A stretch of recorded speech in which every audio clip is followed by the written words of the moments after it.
Bonjour, j'espère que vous allez bien, je suis heureuse de vous retrouver. Vous savez, les habitudes d'aujourd'hui vont former votre futur. C'est pourquoi nous allons parler de ces choses ce matin. Je voudrais vous bénir, c'est Monique Sébillo avec vous pour des vitamines pour la journée.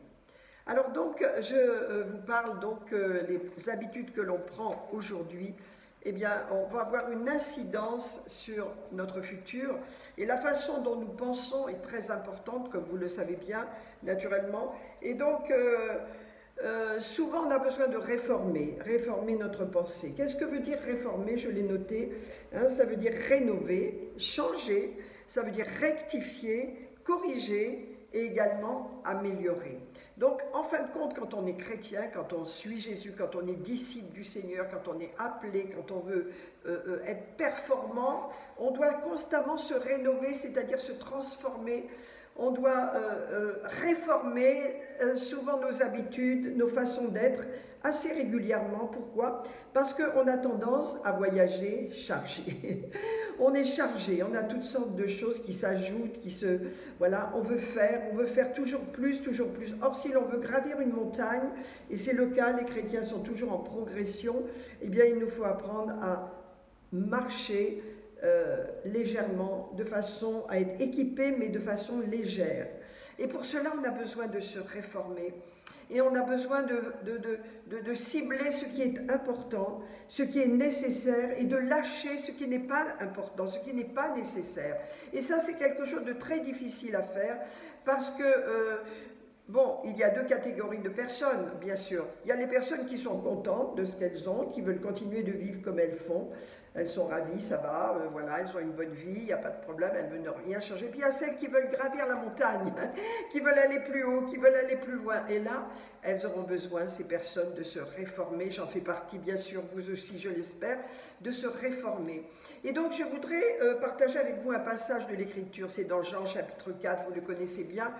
Vous voyez, Jésus est en Judée, il est confronté à des querelles, à des contrariétés, à des disputes. Il y a les disciples de Jean-Baptiste qui viennent et qui voient que Jésus baptise plus de monde que Jean-Baptiste, donc ils vont retourner chez Jean-Baptiste. Il y a des histoires.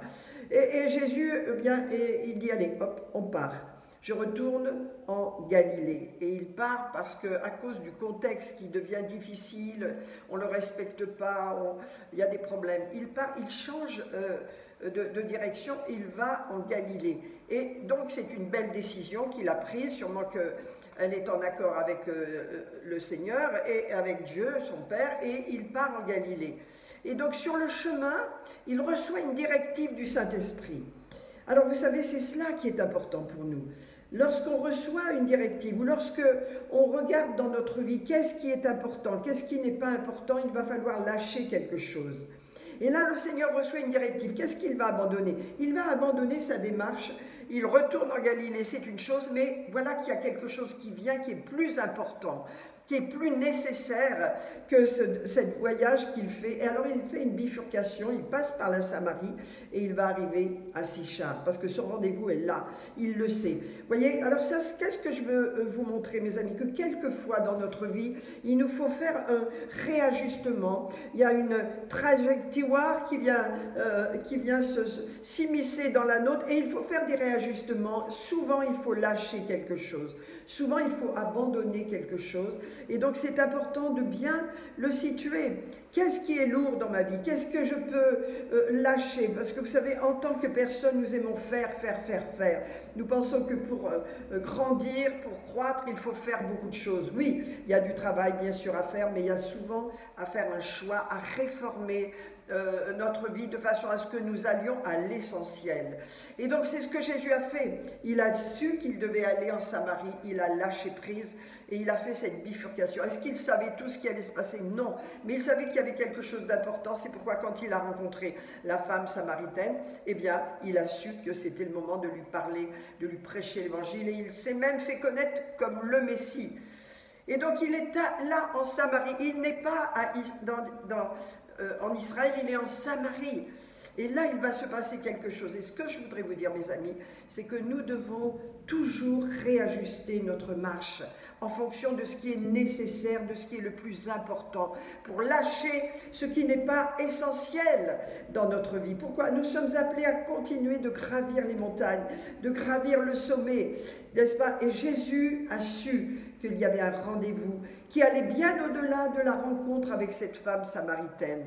C'est vrai qu'elle est la clé, c'est une femme qui va évangéliser, c'est la première femme qui va évangéliser et qui va savoir que Jésus est le Messie. Mais ce qui est le plus important, mes amis, c'est que le village entier va être bouleversé, va être touché. Et j'ai retenu un passage, un verset, je pense, qui m'a touché, comme je pense qu'il vous a touché, c'est dans Jean 4, le verset 42. Alors, tous les gens de Samarie, de Sichar, ont couru derrière la femme qui était auprès du puits, hein, et qui a crié, voilà, venez voir un homme, il m'a dit tout ce que je suis, est-ce que ce ne serait pas le Messie? Alors ils l'ont suivi, ils ont cru quand ils ont vu Jésus, quand ils l'ont entendu, et puis tout le village, un plus grand nombre, eh bien, a été touché. Jésus a dit, oh, l'essentiel, ce qui est important, c'est que je reste là, je vais rester là 2 jours. Bien sûr, je pars en Galilée, mais je vais rester là 2 jours. Ça veut dire que le Seigneur a fait un choix devant ce qui est important. Il a priorisé ce qui était important, il a lâché ce qui n'était pas essentiel, c'est-à-dire son départ, ce fait qu'il allait partir et aller en Galilée. Il s'est arrêté 2 jours. Et vous savez, c'est quand même extraordinaire ce qu'a fait Jésus là, parce qu'il a annoncé ce qui s'appelle l'évangile pleinement aux nations. Vous savez, il a dit, je suis venu pour les brebis perdues de la maison d'Israël, mais à ceux de Samarie, regardez ce qu'il leur a dit. Il a dit, les gens se sont dit, ils ont dit à la femme, ce n'est pas parce que tu nous as dit que nous croyons, mais c'est parce que nous l'avons entendu nous-mêmes et nous savons qu'il est vraiment le sauveur du monde. Donc Jésus là a libéré l'évangile, il a vraiment libéré la parole. Il leur a dit, je suis le sauveur du monde, je suis venu pour porter vos péchés, je suis venu pour aller jusqu'au sacrifice suprême, je suis venu afin que vous ayez la vie, parce que mon Père m'a appelé et je suis venu sur cette terre pour accomplir une œuvre que seul Dieu peut accomplir. Et c'est pourquoi il leur a prêché l'évangile. Si vous croyez en moi, vous serez sauvés, vous aurez la vie éternelle. Alléluia, vous aurez le pardon des péchés et vous aurez la possibilité de naître de nouveau. Oui, je suis le sauveur du monde, non seulement d'Israël, mais du monde entier, de toutes les nations. Quelle puissante déclaration pour ces gens qui sont venus. Vous voyez, il les a vus courir dans les champs. Ils sont venus à lui, au travers du témoignage de cette femme. Il a dit, regardez les champs qui déjà moissonnent. Il a dit ça à ses disciples, pour la moisson qui déjà sont blancs pour la moisson. Venez, regardez. Et qu'est-ce qu'il a fait dans tout cela? Il a préparé le cœur des disciples à prêcher l'évangile aux nations. Il a préparé le cœur des disciples à se tourner vers un plus grand nombre.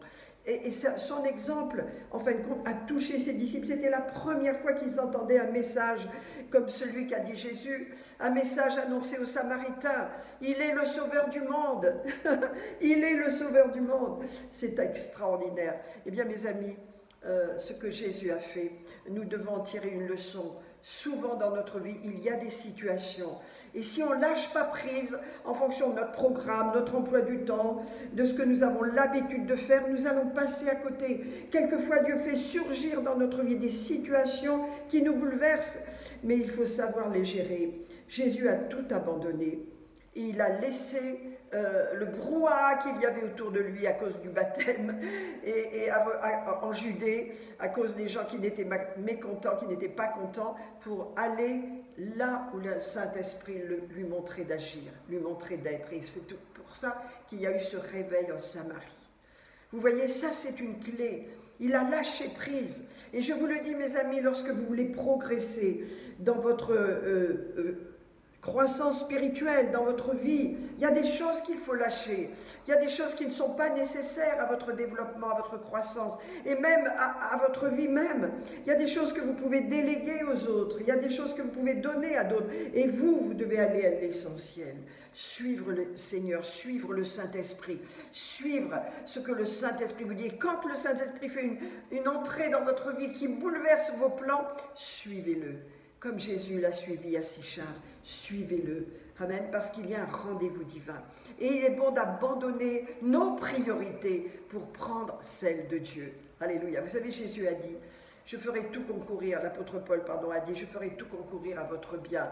Bien sûr, c'est au travers de la prière en langue, et la prière en langue est puissante et ordonne les choses. Mais Dieu, dans son amour pour nous, pour chacun d'entre nous, il veut faire coordonner et ordonner toutes choses pour notre bien, même ce qui est négatif, même ce qui nous semble un fardeau, il va le faire concourir à notre bien. Et il va faire que les choses s'ordonnent si nous avons une vie de prière et si nous suivons le Saint-Esprit. Le Saint-Esprit est notre guide. Il est là pour nous guider, pour nous inspirer, pour nous instruire. Et il désire qu'on le suive. Et souvent, la raison, nos volontés humaines sont tellement fortes qu'on prend le dessus. Et qu'est-ce qu'on fait? On suit notre pensée, on suit nos plans, notre décision. Mais la progression d'un chrétien, la progression d'un disciple, c'est de laisser le Seigneur entrer dans notre vie, transformer nos plans et suivre ses plans. Suivre ses plans en abandonnant des choses. On ne peut pas grandir sans lâcher prise. On ne peut pas grandir sans lâcher ce à quoi on tient quelquefois, qui nous alourdit, qui nous rend la marche fatigante, pesante. Le Seigneur nous veut léger. Il veut qu'on voyage léger. Alléluia. Il veut qu'on soit léger dans notre vie, de façon à donner notre meilleur à tous ceux à qui il nous a appelés, pour qui il nous a appelés. Alors je termine, mes amis, en vous disant, prenons le son de ce que Jésus a vécu. Prenez le contexte. Lisez Jean 3. Lisez le contexte en Judée, comment c'était difficile, comment il était attaqué, comment les gens lui ont parlé. Et voyez comment il en est sorti en suivant ce que l'Esprit lui montrait, tandis qu'il a quitté la Judée, qu'il est passé par Sichar et qu'il s'est arrêté de façon à, dans ce village, bouleverser toute cette population. Ils ont tous compris, ils ont tous reçu que Jésus est le Sauveur du monde, pas seulement d'Israël, Dieu merci pour Israël, mais du monde. Et vous savez, quand vous suivez la suite, et je vais terminer avec cela, le fruit de tout ça, après cela, eh bien, Jésus est parti en Galilée, et là, il a été très bien accueilli. Vous voyez, il a été honoré. Et il dit vraiment, un prophète n'est pas honoré dans sa patrie, mais là où Dieu le place, là où Dieu vous place, vous serez honoré, vous serez estimé, vous serez accepté. C'est pourquoi il dit, lorsqu'il arriva en Galilée, eh bien, il fut bien reçu par les Galiléens qui avaient vu tout ce qu'il avait fait à la fête et qui glorifiaient Dieu pour cela. Jésus a suivi le Saint-Esprit. Il ne s'est pas acharné dans une direction parce qu'il avait décidé d'aller en Galilée. Il a été souple, il a été léger, on peut dire, dans cette situation, léger dans le sens où il ne s'est pas alourdi d'inquiétude ou de préoccupation. Non, il a dominé la situation parce qu'il savait que la direction du Saint-Esprit est bien supérieure à ce qu'on peut penser.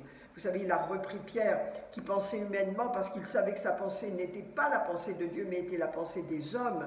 Et donc, en suivant le Saint-Esprit, il savait qu'il réussirait dans tout ce qu'il entreprend. C'est une leçon pour nous. Ça a été une grande leçon pour ses disciples. Ils ont compris que suivre l'Esprit, c'était assurer du succès, de la croissance spirituelle, c'était assurer de voyager léger, de lâcher le « je veux faire pour accomplir quelque chose, je veux faire », mais recevoir de Dieu la direction et aller et monter les étapes, gravir la montagne, équipé mais léger. Alors je vous laisse avec cette pensée, mes amis. Alléluia. Lorsque nous réformons notre vie, lorsque nous réformons nos pensées, notre façon de voir, notre état d'esprit, nos états d'âme, nous voyageons léger parce que nous lâchons quelque chose. Et je prie pour vous, dans cette matinée, que vous lâchiez, que vous abandonniez les fardeaux, les temps, les choses qui ne sont pas essentielles et qui vous alourdissent, de façon à suivre le Saint-Esprit et à monter la montagne, de façon à voir le paysage, à voir la grande image et à y participer. Voyager léger. Amen. C'est ce que le Seigneur nous instruit. Prenez mon joug, car il est doux, il est léger. Suivez mes instructions, car je suis doux et humble de cœur, et vous aurez du succès dans votre vie. Vous serez bénis. Alors je vous bénis, je prie pour vous, que le Saint-Esprit vous montre ce que vous avez besoin d'abandonner, de lâcher, de façon à voir clair. Père, merci pour tes enfants ce matin. Merci pour cette grâce que tu leur fais. Montre-leur ce qu'ils ont besoin de lâcher ou de déléguer peut-être, de façon à continuer de monter, de grandir, de gravir. Je les bénis en ton nom. Je libère la grâce et la paix de Dieu sur leur vie. Merci, c'était Pasteur Monique avec vous. Alléluia, je vous bénis, je vous dis à très bientôt. Au revoir.